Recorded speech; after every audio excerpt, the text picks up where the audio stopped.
Dracula by Bram Stoker. Chapter 3. Jonathan Harker's Journal, continued. When I found that I was a prisoner, a sort of wild feeling came over me. I rushed up and down the stairs, trying every door and peering out of every window I could find. But after a little, the conviction of my helplessness overpowered all other feelings. When I look back after a few hours, I think I must have been mad for the time, for I behaved much as a rat does in a trap. When, however, the conviction had come to me that I was helpless, I sat down quietly as I have ever done anything in my life, and began to think over what was best to be done. I am thinking still, and as yet have come to no definite conclusion. Of one thing only am I certain, that it is no use making my ideas known to the Count. He knows well that I am imprisoned, and as he has done it himself, and has doubtless his own motives for it, he would only deceive me if I trusted him fully with the facts.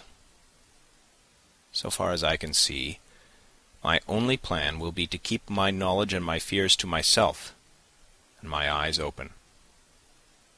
I am, I know, either being deceived, like a baby, by my own fears, or else I am in desperate straits, and if the latter be so, I need, and shall need, all my brains to get through. I had hardly come to this conclusion when I heard the great door below shut, and knew that the Count had returned. He did not come at once into the library, so I went cautiously to my own room and found him making the bed. This was odd, but only confirmed what I had all along thought, that there are no servants in the house. When later I saw him through the chink of the hinges of the door laying the table in the dining-room, I was assured of it. For if he does himself all these menial offices, surely it is proof that there is no one else in the castle. It must have been the Count himself who was the driver of the coach that brought me here. This is a terrible thought. For if so, what does it mean that he could control the wolves as he did, by only holding up his hand for silence? How was it that all the people at Bistritz and on the coach had some terrible fear for me? What meant the giving of the crucifix, of the garlic, of the wild rose, of the mountain ash? Bless that good woman who hung the crucifix round my neck, for it is a comfort and a strength to me whenever I touch it. It is odd that a thing which I have been taught to regard with disfavour and as idolatrous should in a time of loneliness and trouble be of help. Is it that there is something in the essence of the thing itself, or that it is a medium, a tangible help, in conveying memories of sympathy and comfort? Sometime, if it may be, I must examine this matter and try to make up my mind about it. In the meantime, I must find out all I can about Count Dracula, as it may help me to understand. Tonight he may talk of himself, if I turn the conversation that way. I must be very careful, however, not to awake his suspicion. Midnight. I've had a long talk with the Count. I asked him a few questions on Transylvania history, and he warmed up to the subject wonderfully. In his speaking of things and people, and especially of battles, he spoke as if he had been present at them all. This he afterwards explained by saying that to a boyar the pride of his house and name is his own pride, that their glory is his glory, that their fate is his fate. Whenever he spoke of his house, he always said we, and spoke almost in the plural, like a king speaking. I wish I could put down all he said exactly as he said it, for to me it was most fascinating. It seemed to have in it a whole history of the country.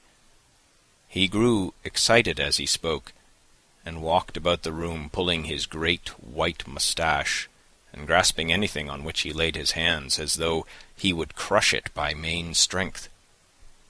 One thing he said, which I shall put down as nearly as I can, for it tells in its way the story of his race. "We Dracula's have a right to be proud, for in our veins flows the blood of many brave races who fought as the lion fights for lordship. Here, in the whirlpool of European races, the Ugric tribe bore down from Iceland the fighting spirit which Thor and Woden gave them, which their berserkers displayed to such fell intent on the seaboards of Europe, aye, and of Asia and Africa too, till the peoples thought that the werewolves themselves had come. Here too, when they came, they found the Huns, whose warlike fury had swept the earth like a living flame, till the dying peoples held it in their veins, ran the blood of those old witches, who expelled from Scythia had mated with the devils in the desert. Fools! Fools! What devil or what witch was ever so great as Attila, whose blood is in these veins?" He held up his arms. "Is it a wonder that we were a conquering race, that we were proud, that when the Magyar, the Lombard, the Avar, the Bulgar, or the Turk poured his thousands on our frontiers, that we drove them back? Is it strange that when Arpad and his legions swept through the Hungarian fatherland, he found us here when he reached the frontier, that the Honfoglalas was completed there, and when the Hungarian flood swept eastward, the Zekelis were claimed as kindred by the victorious Magyars, and to us for centuries was trusted the guarding of the frontier of Turkeyland. Aye, and more than that, endless duty of the frontier guard, for as the Turks say, water sleeps, and the enemy is sleepless.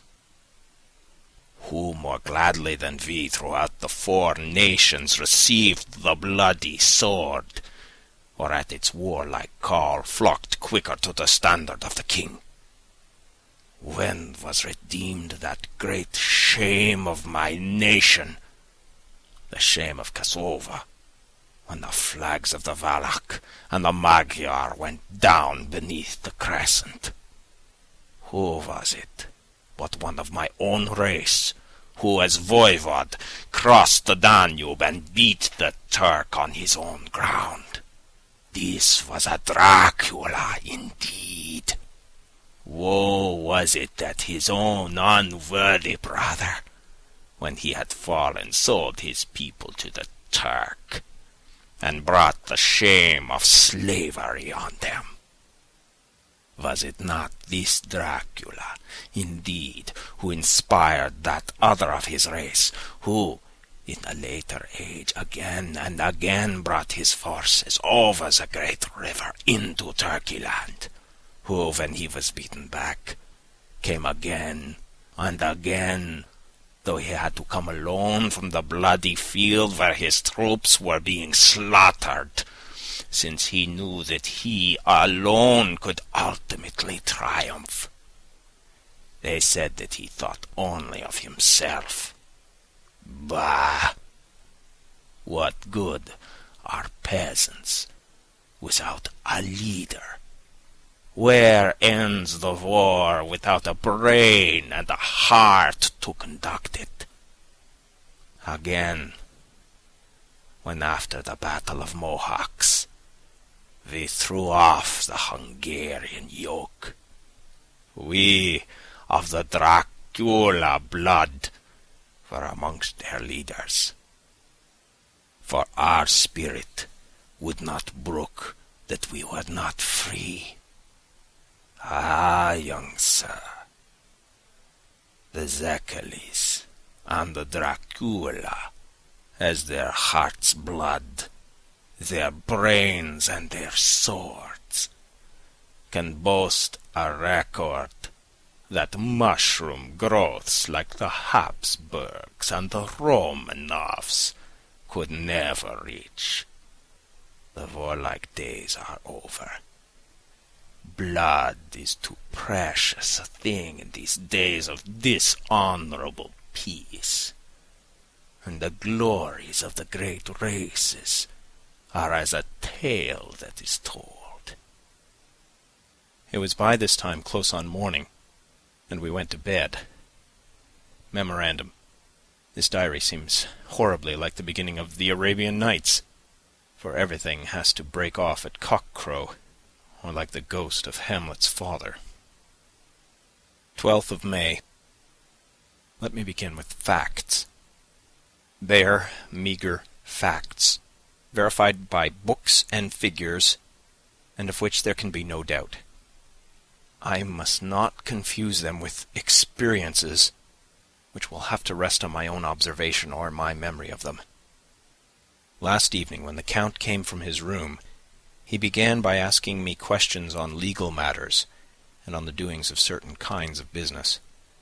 I had spent the day wearily over books, and, simply to keep my mind occupied, went over some of the matters I had been examined in at Lincoln's Inn. There was a certain method in the Count's inquiries, so I shall try to put them down in sequence. The knowledge may somehow, or some time, be useful to me. First, he asked if a man in England might have 2 solicitors or more. I told him he might have a dozen if he wished, but that it would not be wise to have more than 1 solicitor engaged in one transaction, as only one could act at a time, and that to change would be certain to militate against his interest. He seemed thoroughly to understand, and went on to ask if there would be any practical difficulty in having one man to attend, say, to banking, and another to look after shipping, in case local help were needed in a place far from home of the banking solicitor. I asked him to explain more fully, so that I might not by any chance mislead him. So he said, "I shall illustrate. Your friend and mine, Mr. Peter Hawkins, from under the shadow of your beautiful cathedral at Exeter, which is far from London, buys for me through your good self my place at London. Now here let me say frankly, lest you should think it strange that I have sought the services of one so far off from London instead of someone resident there, that my motive was that no local interest might be served, save my wish only, and as one of London residents might, perhaps, have some purpose of himself or friend to serve. I went thus afield to seek my agent, whose labor should be only to my interest. Now, suppose I, who have much of affairs, wish to ship goods, say, to Newcastle or Durham or Harwich or Dover. Might it not be that it could be with more ease be done by consigning to one in these ports?"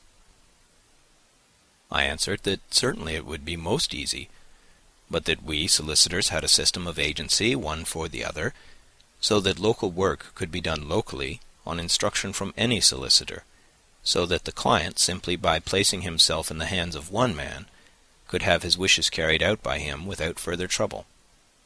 "But," said he, "I could be at liberty to direct myself. Is it not so?" "Of course," I replied, "and such is often done by men of business, who do not like the whole of their affairs to be known by any one person." "Good," he said. and then went on to ask about the means of making consignments and the forms to be gone through, and of all sorts of difficulties which might arise, but by forethought could be guarded against. I explained all these things to him to the best of my ability, and he certainly left me under the impression that he would have made a wonderful solicitor, for there was nothing that he did not think of or foresee. For a man who was never in the country, and who did not evidently do much in the way of business, his knowledge and acumen were wonderful. When he had satisfied himself on these points on which he had spoken, and I had verified all as well as I could by the books available, he suddenly stood up and said, "Have you written, since your first letter to our friend Mr. Peter Hawkins, or to any other?" It was with some bitterness in my heart that I answered that I had not, that as yet I had not seen any opportunity of sending letters to anybody. "Then write now, my young friend," he said, laying a heavy hand on my shoulder. "Write to our friend, and to any other, and say, if it will please you, that you shall stay with me until a month from now." "Do you wish me to stay so long?" I asked, for my heart grew cold at the thought. "I desire it much. Nay, I will take no refusal. When your master, employer, what you will, engaged that someone should come on his behalf, it was understood that my needs only were to be consulted. I have not stinted. Is it not so?" What could I do but bow acceptance? It was Mr. Hawkins' interest, not mine, and I had to think of him, not myself, and besides, while Count Dracula was speaking, there was that in his eyes and in his bearing which made me remember that I was a prisoner, and that if I wished it, I could have no choice. The Count saw his victory in my bow, and his mastery in the trouble of my face, for he began at once to use them, but in his own smooth, resistless way. "I pray you, my good young friend, that you will not discourse of things other than business in your letters. It will doubtless please your friends to know that you are well, and that you look forward to getting home to them. Is it not so?" As he spoke, he handed me 3 sheets of notepaper and 3 envelopes. They were all of the thinnest foreign post, and looking at them, then at him, and noticing his quiet smile, with the sharp canine teeth lying over the red underlip, I understood as well as if he had spoken that I should be more careful what I wrote, for he would be able to read it.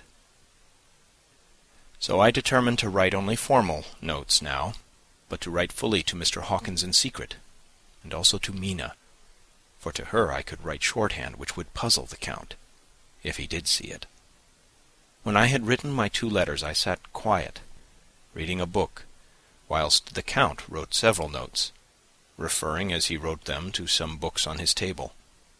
Then he took up my 2, and placed them with his own, and put by his writing materials, after which, the instant the door had closed behind him, I leaned over and looked at the letters, which were face down on the table. I felt no compunction in doing so, for under the circumstances I felt that I should protect myself in every way I could. One of the letters was directed to Samuel F. Billington, No. 7, The Crescent, Whitby, another to Herr Leutner, Varna. The third was to Coutts and Company, London, and the fourth to Herren Klopstock and Billruth, bankers, Budapest. The second and fourth were unsealed. I was just about to look at them when I saw the door-handle move. I sank back in my seat, having just had time to resume my book before the Count, holding still another letter in his hand, entered the room. He took up the letters on the table and stamped them carefully, and then turning to me, said, I trust you will forgive me, but I have much work to do in private this evening. You will, I hope, find all things as you wish." At the door he turned, and after a moment's pause said, "Let me advise you, my dear young friend. Nay, let me warn you, with all seriousness, that should you leave these rooms, you will not by any chance go to sleep in any other part of the castle. It is old, and has many memories, and there are bad dreams for those who sleep unwisely. Be warned. Should sleep now, or ever overcome you, or be like to do, then haste to your own chamber or to these rooms, for your rest will then be safe. But if you be not careful in this respect, then—" He finished his speech in a gruesome way, for he motioned with his hands as if he were washing them. I quite understood. My only doubt was as to whether any dream could be more terrible than the unnatural, horrible net of gloom and mystery which seemed closing around me. Later. I endorse the last words written, but this time there is no doubt in question. I shall not fear to sleep in any place where he is not. I have placed the crucifix over the head of my bed. I imagine that my rest is thus freer from dreams, and there it shall remain. When he left me, I went to my room. After a little while, not hearing any sound, I came out and went up the stone stair to where I could look out towards the south. There was some sense of freedom in the vast expanse, inaccessible though it was to me, as compared with the narrow darkness of the courtyard.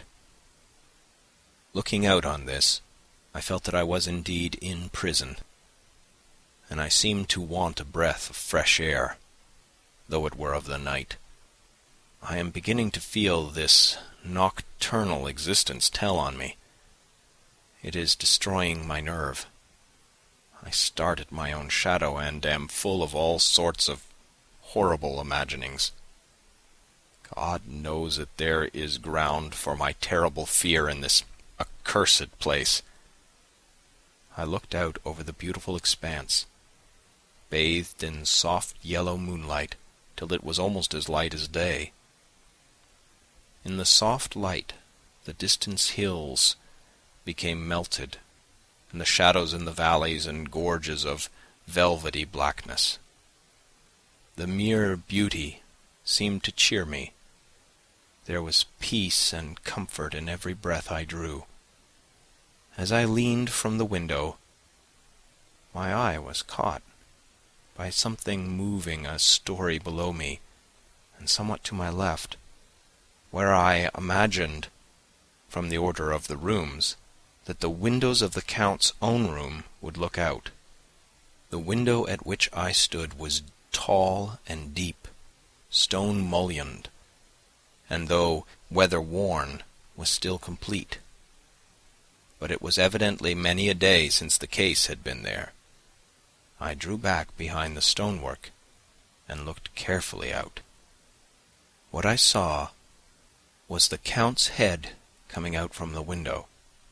I did not see the face, but I knew the man by the neck and the movement of his back and arms. In any case, I could not mistake the hands, which I had many opportunities of studying. I was at first interested and somewhat amused, for it is wonderful how small a matter will interest and amuse a man when he is a prisoner. But my very feelings changed to repulsion and terror when I saw the whole man slowly emerge from the window and begin to crawl down the castle wall over the dreadful abyss. face down with his cloak spreading out around him like great wings. At first I could not believe my eyes. I thought it was some trick of the moonlight, some weird effect of shadow. But I kept looking, and it could be no delusion.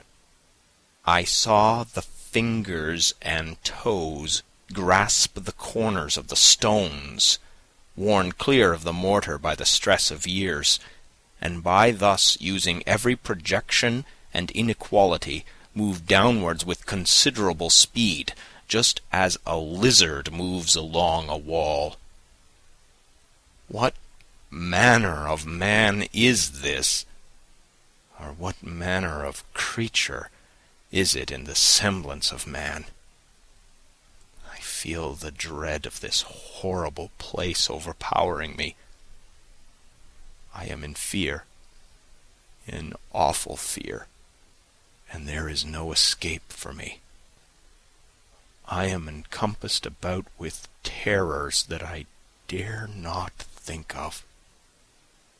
15th of May. Once more I have seen the Count go out in his lizard fashion.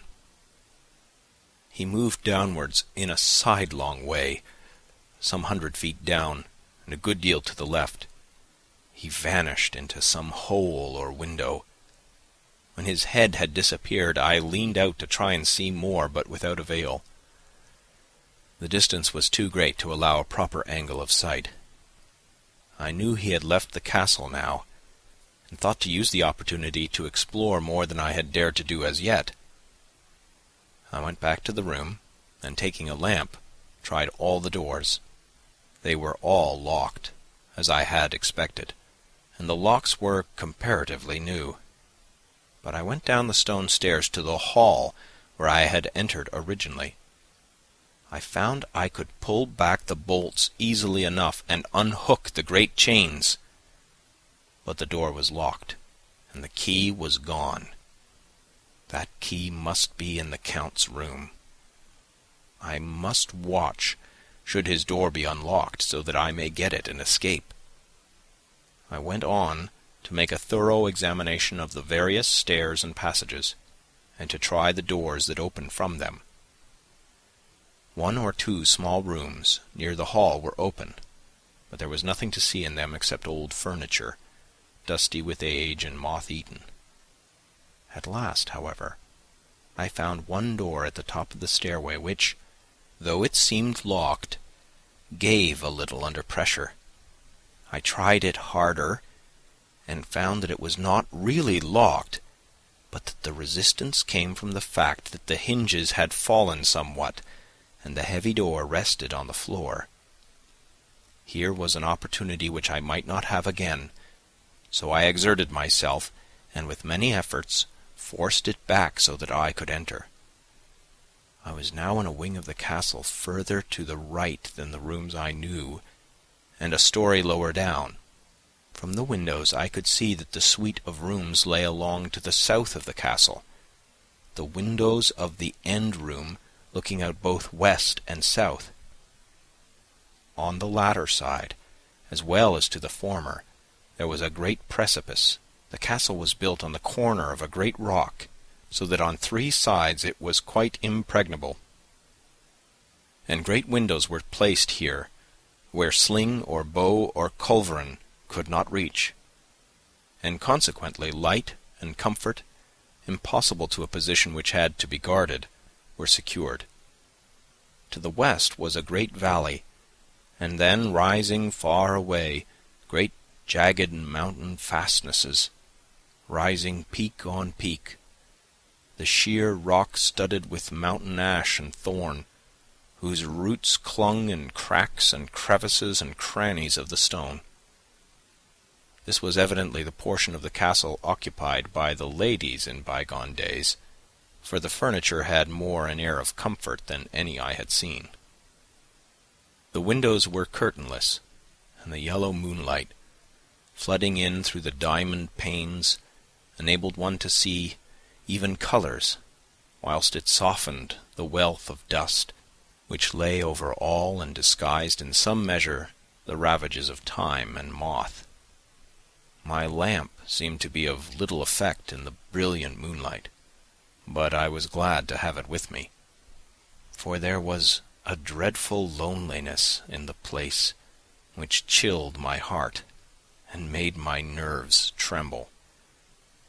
Still, it was better than living alone in the rooms which I had come to hate from the presence of the Count, and after trying a little to school my nerves, I found a soft quietude come over me. Here I am, sitting at a little oak table, where in old times possibly some fair lady sat to pen, with much thought and many blushes, her ill-spelt love-letter, and writing in my diary in shorthand all that has happened since I closed it last.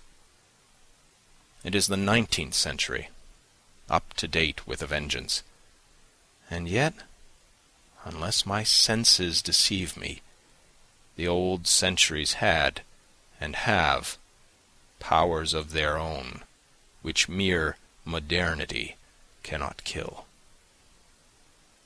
Later. The morning of 16th of May.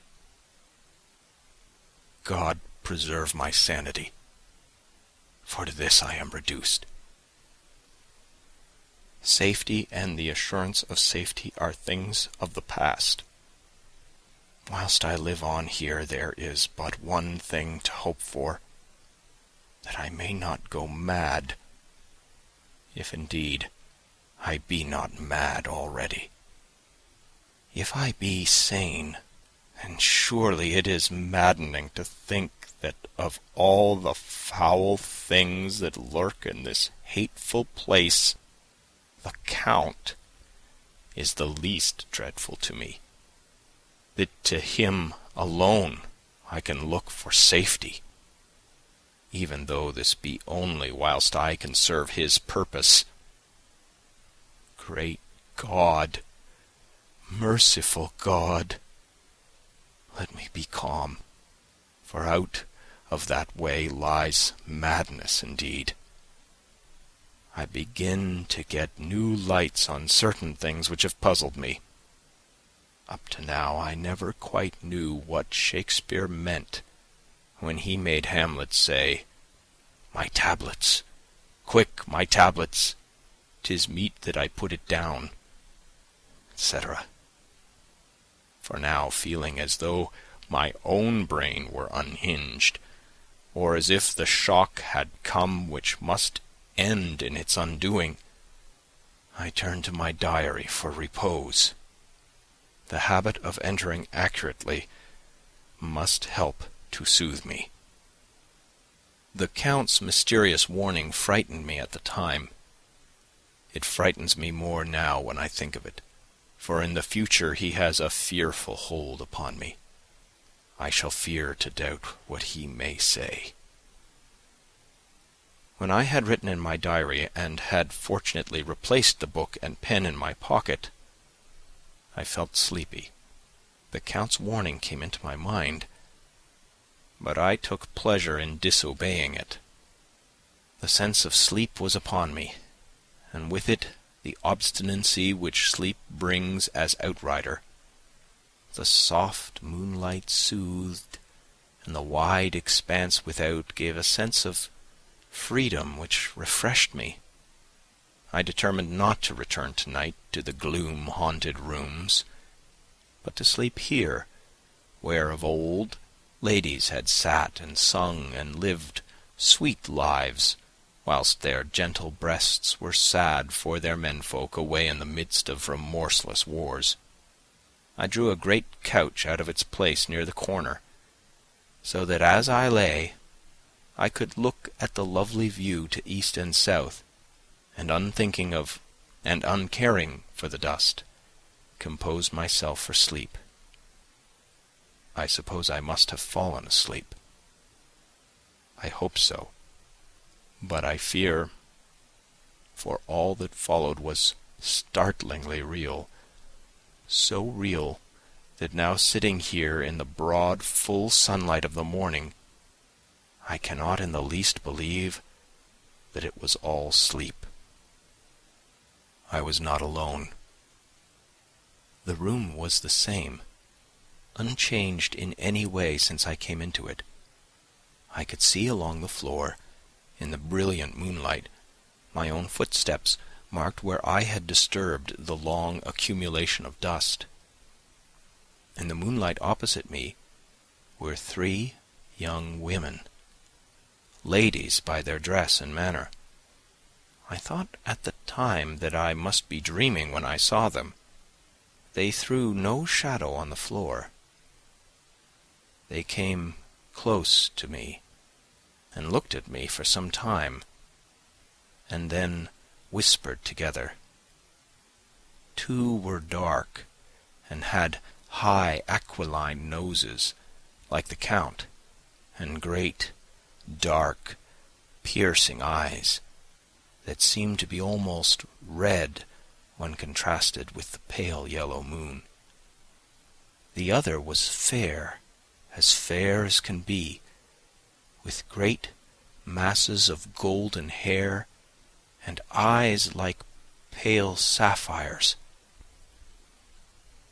I seemed somehow to know her face, and to know it in connection with some dreamy fear, but I could not recollect at the moment how or where. All 3 had brilliant white teeth that shone like pearls against the ruby of their voluptuous lips. There was something about them that made me uneasy, some longing, at the same time some deadly fear. I felt in my heart a wicked, burning desire that they would kiss me with those red lips.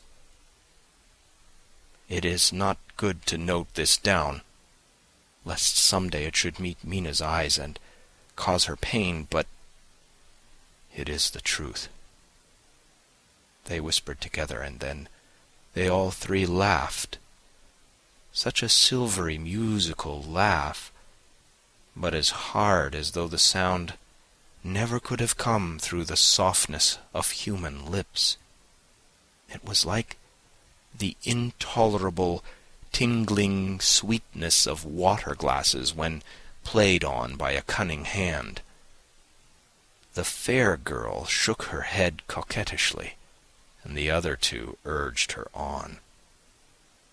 One said, "Go on. You are the first. We shall follow. Yours is the right to begin."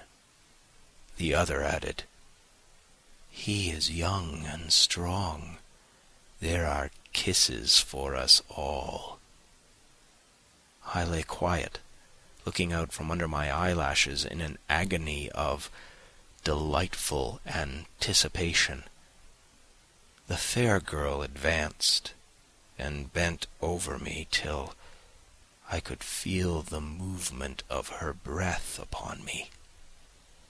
Sweet it was in one sense, honey sweet, and sent the same tingling through the nerves as her voice, but with a bitter underlying the sweet, a bitter offensiveness as one smells in blood. I was afraid to raise my eyelids, but looked out and saw perfectly under the lashes. The girl went on her knees and bent over me, simply gloating. There was a deliberate voluptuousness which was both thrilling and repulsive, and as she arched her neck, she actually licked her lips like an animal, till I could see in the moonlight the moisture shining on the scarlet lips and on the red tongue as it lapped the white, sharp teeth. Lower and lower went her head, as the lips went below the range of my mouth and chin, and seemed to fasten on my throat. Then she paused, and I could hear the churning sound of her tongue as it licked her teeth and lips, and I could feel the hot breath on my neck. Then the skin of my throat began to tingle, as one's flesh does when the hand that is to tickle it approaches nearer, nearer. I could feel the soft, shivering touch of the lips on the super-sensitive skin of my throat, and the hard dents of two sharp teeth just touching and pausing there. I closed my eyes in languorous ecstasy and waited with beating heart. But at that instant, another sensation swept through me as quick as lightning. I was conscious of the presence of the Count, and of his being, as if I lapped in a storm of fury. As my eyes opened involuntarily, I saw his strong hand grasp the slender neck of the fair woman, and with giant's power draw it back. The blue eyes transformed with fury, the white teeth champing with rage, and the fair cheeks blazing red with passion. But the Count! Never did I imagine such wrath and fury, even to the demons of the pit. His eyes were positively blazing. The red light in them was lurid, as if the flames of hellfire blazed behind them. His face was deathly pale, and the lines of it were hard like drawn wires. The thick eyebrows that met over the nose now seemed like a heaving bar of white-hot metal. With a fierce sweep of his arm he hurled the woman from him, and then motioned to the others as though he were beating them back. It was the same imperious gesture that I had seen used to the wolves. In a voice which, though low, and almost in a whisper, seemed to cut through the air and then ring in the room, he said, "How dare you touch him, any of you? How dare you cast eyes on him when I have forbidden it? Back, I tell you all. This man belongs to me. Beware how you meddle with him, or you'll have to deal with me." The fair girl, with a laugh of ribald coquetry, turned to answer him. "You yourself never loved. You never love." On this the other women joined, and such a mirthless, hard, soulless laughter rang through the room that it almost made me faint to hear. It seemed like the pleasure of fiends. Then the Count turned, after looking at my face attentively, and said in a soft whisper, "Yes, I too can love. You yourselves can tell it from the past. Is it not so? Well, now I promise you that when I am done with him, you shall kiss him at your will. Now go. Go! I must awaken him, for there is work to be done. Are we to have nothing tonight? Said one of them, with a low laugh, as she pointed to the bag which he had thrown upon the floor, and which moved as though there were some living thing within it. For answer, he nodded his head. One of the women jumped forward and opened it. If my ears did not deceive me, there was a gasp and a low wail as of a half-smothered child. The women closed round, whilst I was aghast with horror. But as I looked, they disappeared, and with them that dreadful bag. There was no door near them, and they could not have passed me without my noticing. They simply seemed to fade into the rays of the moonlight and pass out through the window, for I could see outside the dim, shadowy forms for a moment before they entirely faded away. Then the horror overcame me, and I sank down unconscious. End of chapter 3.